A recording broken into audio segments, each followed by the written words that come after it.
রাত্রিবেলা দেখুন ডিনার দেখাচ্ছি। জল দেওয়া ভাত, যাকে বলে পান্তা ভাত। জল দেওয়া ভাত, ভাতটা দেখতে পাচ্ছেন, দেখুন জল দেওয়া ভাত। তার সাথে আছে ডিমের অমলেট, দারুণ ডিমের অমলেট। তার সাথে হচ্ছে দেখুন আলু ভাজা। তার সাথে হচ্ছে দেখুন টক ডাল। তার সাথে হচ্ছে শসা, পেঁয়াজ আর লেবু দিয়ে লঙ্কা দিয়ে স্যালাড। পান্তা ভাত খাবো আর স্যালাড ধরে ধরে খাবো। তার সাথে দেখুন আবার দেখেছি ডিমের অমলেট, আলু ভাজা, টক ডাল। দেখুন টক ডাল, তার সাথে হচ্ছে ভাত, পান্তা ভাত।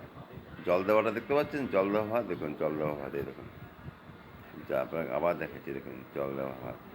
তার সাথে হচ্ছে স্যালাড। তাহলে রাখলাম। যদি ভালো লাগে তাহলে অবশ্যই লাইক, কমেন্ট, শেয়ার করে দেবেন। ইউটিউব চ্যানেল রমা কিচেনকে সাবস্ক্রাইব করে দেবেন। রমা কিচেন এখন আর রান্না করে না, রান্না দেখাচ্ছে না, অসুবিধা আছে গরমে। ওই জন্যে আপনারা খাবার দেখাচ্ছে। আপনারা যদি ভালো লাগে তাহলে লাইক, কমেন্ট, শেয়ার, সাবস্ক্রাইব করে দেবেন রমা কিচেনকে। আর এর থেকে যদি ভালো লাগে তাহলে ফেসবুককে লাইক করে দেবেন। রাখলাম।